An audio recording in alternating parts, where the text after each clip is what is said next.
بسم الله الرحمن الرحيم. الحمد لله الذي كرمنا بالقرآن وهدانا للإسلام، والشكر له على جزيل الإنعام، وأشهد أن لا إله إلا الله وحده لا شريك له، وأشهد أن نبينا محمدًا عبده ورسوله صلى الله عليه وعلى آله وصحبه السادة الأعلام. Amma baad,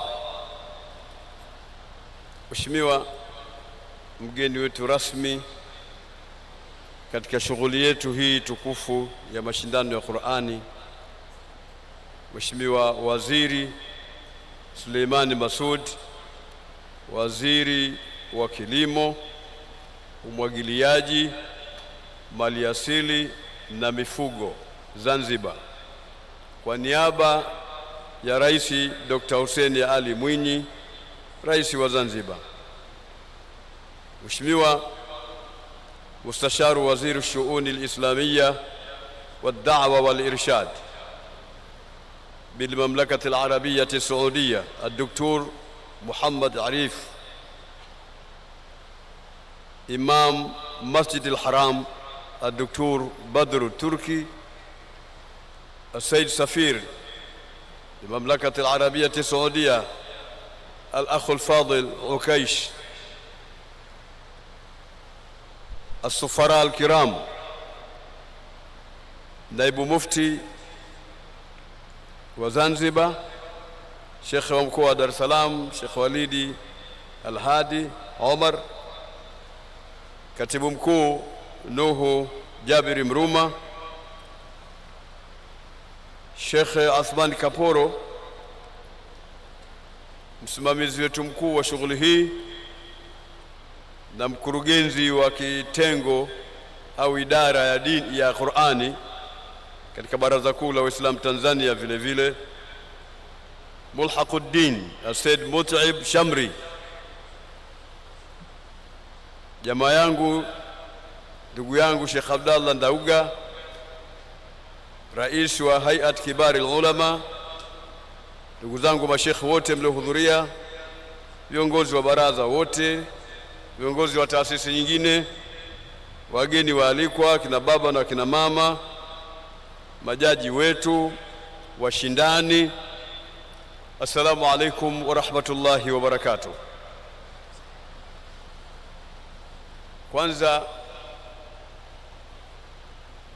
tumshukuru sana Mwenyezi Mungu Subhanahu wa Ta'ala kwa kutuwezesha kufika leo katika mashindano haya makubwa yaliyohudhuriwa na viongozi mbalimbali, wakiwemo wageni wetu watukufu kutoka mamlaka, imamu miongoni mwa maimamu wa msikiti mtukufu wa Maka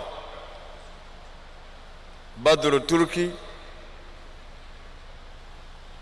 ambaye mara nyingi tunapokwenda kwenye ibada ya hija na umra tunasikia sauti yake akituswalisha, na saa nyingine tukidirikiwa na aljumaa tunasikia vile vile sauti yake katika khutba. Ili ni jambo kubwa leo kuwa ndio wageni wetu tulionao hapa katika mashindano yetu haya ya Qur'ani leo katika uwanja huu wa Benjamin William Mkapa. Na kama halitoshi, lakini tunaye mustasharu waziri Shuuni al-Islamiyya wad-Da'wa wal-Irshad al-Dr. Muhammad Arif. Huyu ni mtu mkubwa sana ambaye pia na yeye ni katika wageni waliohudhuria kwa ajili ya kuja kutupa nguvu katika mashindano haya. Sisi kama Waislamu wa Tanzania na Watanzania kwa ujumla tunayo haki ya kushukuru ya kujiliwa na wageni kama hao.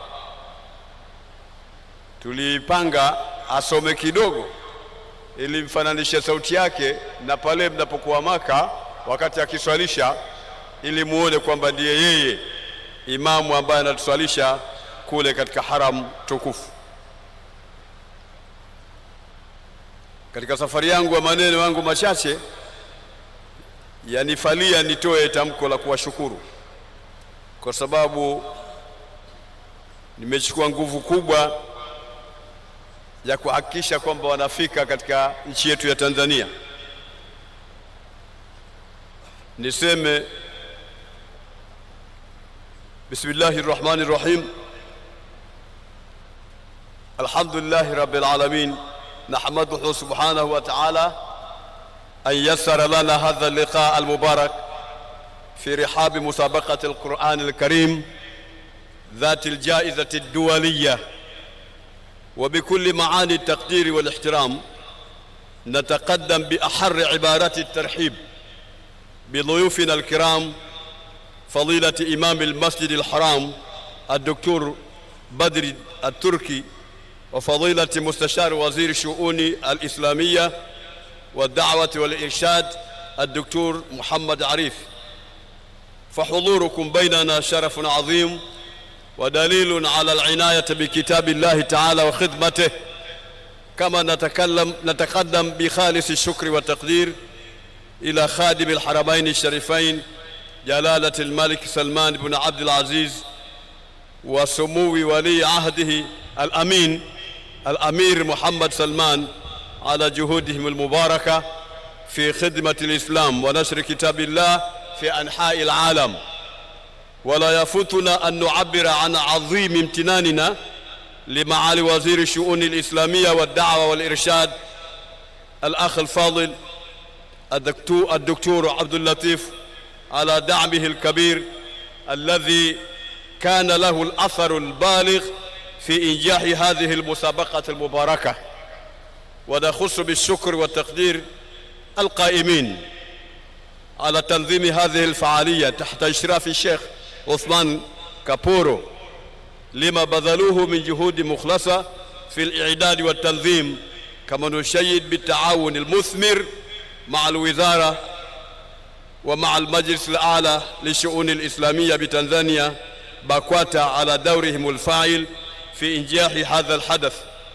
كما نتقدم بخالص التهنئة والتقدير لسعادة سفير المملكة العربية السعودية في تنزانيا الدكتور عكيش، الذي كان همزة وصل بين المملكة وتنزانيا، وساهم في تعزيز أواصر التعاون بين البلدين الشقيقين. ولا ننسى الأخ الفاضل ملحق الديني متعب شمري على جهوده المباركة الجبارة.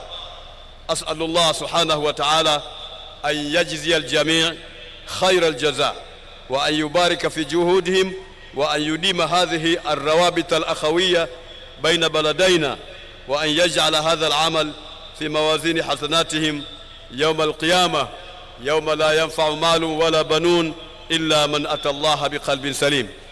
Waislamu watukufu na sote ambao tumehudhuria leo katika mashindano haya,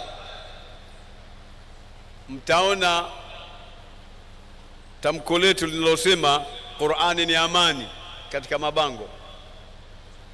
Qur'ani ni amani, na Mungu katuthibitishia katika surati Yunus, wallahu yad'u ila dari salam, wallahu yad'u ila dari salam. Ni ajabu Mungu awe ametupa kitabu Qur'an, na Qur'ani ni amani, kisha iwe hatuwezi kuitunza amani katika nchi yetu.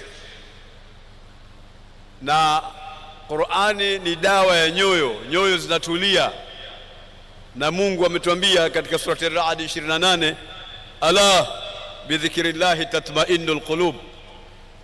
Alafu iwe nyoyo zetu sisi hazitulizani hali ya kuwa tumepewa kitabu kitukufu kama hiki cha Qur'an. Hakuna ajabu kubwa kama kuwa tuna Qur'ani na leo tumetulia mno katika kusikiliza Qur'ani, na namna ambavyo washindani wamesoma. Hatujui ni nani atakayeibuka kuwa namba ya kwanza, ya pili na ya tatu. lakini kwa wote walioshiriki wamefanya mambo mazuri yaliyotufurahisha kwa kusoma kwao. Kitabu kama hicho ambacho tumepewa sisi ummati Muhammad sallallahu alaihi wasallam, kisha tushindwe kukithamini, tushindwe kukiweka mbele. Maneno ya bwana mkubwa Mtume Muhammad sallallahu alaihi wasallam yanasema, man u'tiya al-Qur'an faraa anna ahadan u'tiya afdal mimma u'ti faqad saghara 'aziman wa 'azzama saghira. Mtu ambaye kapewa Qur'ani kisha akaenda akamwona mtu mwingine amepewa kitu kikubwa zaidi kuliko yeye na amepewa kitu kilichokuwa bora zaidi kuliko yeye aliyopewa Qur'ani, huyu aelewe amekifanya kidogo kitu kikubwa na akakifanya kikubwa kitu kidogo. Mwenyezi Mungu atujalie katika watu wenye kuithamini Qur'ani. Katika jumla ya mambo makubwa ambayo tunayapata kwa kusomwa Qur'ani na kusimamishwa mashindano kama haya yanayoonesha umahiri wa vijana, Mungu hatuachi bure mpaka ameifanya Qur'ani itakuja kutombea siku ya Kiyama. Mtume sallallahu alaihi wasallam anatuambia katika hadithi aliyopokea al-Imam Muslim, asema iqra'ul Qur'an fa innahu yati yawm al-qiyama shafi'an li ashabihi. Isomeni Qur'an, itakuja siku ya Qur'ani siku ya Kiyama hali ya kuwa ni yenye kuwaombea wale wenye kuisoma. Bali ya kuwa tunasoma tunapata thawabu na tunafanya ibada kubwa kama hii, lakini bado itasimama Qur'ani siku ya Kiyama kutuombea mbele za Mwenyezi Mungu Subhanahu wa Ta'ala. Tunamwomba Mwenyezi Mungu atujalie kuwa ni katika jumla watakaoombewa na Qur'ani siku ya Kiyama. Lakini Mtume anasema hapana, haya ni maneno ya Sayyidina Ali karramallahu wajha. Ali ibn Abi Talib karramallahu wajha anasema, inna Allah yarfa'u bihadha alkitab aqwaman wa yadha'u bihi akharin. Hii Qur'ani hii Mwenyezi Mungu anawanyanyua kwa hii Qur'ani watu wengi sana. Ukitaka unyanyuke, shikamana na Qur'ani. Ukitaka usogee, shikamana na Qur'ani. Ukitaka ufanikiwe, shikamana na Qur'ani. Iangalie Qur'ani inasema nini, iangalie Qur'ani inakuamrisha nini, iangalie Qur'ani ni nini, inafanya nini maisha yako. Kwani wewe ummati Muhammad umeyaweka inaongozwa na nini katika hii dunia? Weka swali, mimi ni Muislamu, naongozwa na nini katika maisha yangu katika huu ulimwengu? Mama Aisha radhiallahu ta'ala anha aliulizwa, tuambie Mtume tabia zake ni zipi, maisha yake yanaendeshwa na nini? Akajibu kwa urahisi kabisa na kwa wepesi, akasema kana khuluquhu alquran. Tabia zake Mtume zote, maisha yake yote Mtume ni Qur'an. Ukitaka kumjua Mtume katika maisha yake, basi itazame Qur'an. Sisi tumeweka kwamba tuongezwe na kitu gani? Kwani hapana shaka kwamba Qur'ani ndio kiongozi chetu. Qur'ani tunapata ndani yake mafunzo yanayotufundisha kupendana, kuheshimiana, kupeana mambo yenye maana, kushauriana, kujenga mshikamano, kujenga umoja, mtu kumwonea huruma mwenzake. Tutakapokuwa tumeshikamana na Qur'an na tumezingatia vizuri, anasema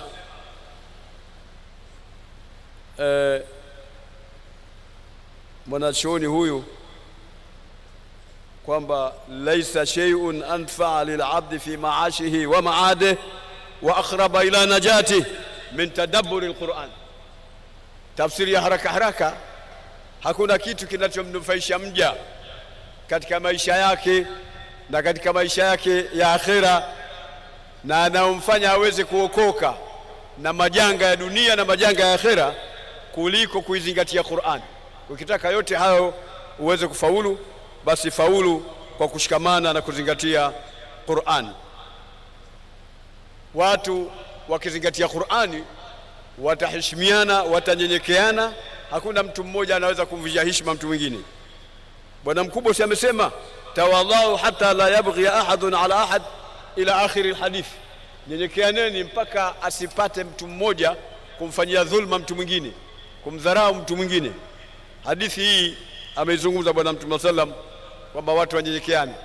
Mshairi mmoja anasema, inna tawadhu'a min khisali almuttaqi wa bihi taqiyu ila almaali yartaqi. Wassalamu alaykum wa rahmatullahi wa barakatuh.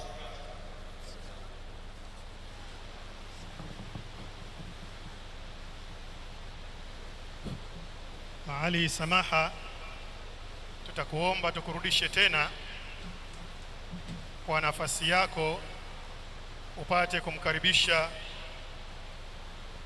mgeni wetu mustashar wa wizara. Maali Samaha, tunakuomba umkaribishe mgeni wetu mustashar ambaye atakuja kuzungumza kwa niaba ya waziri.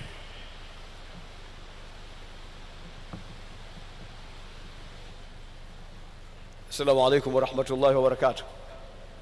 الآن أنتهز هذه الفرصة الثمينة المباركة لشيخنا الحبيب الدكتور محمد عريف أن يأتي إلى هذه المنصة بإلقاء الكلمة على ما يوفقه الله سبحانه وتعالى.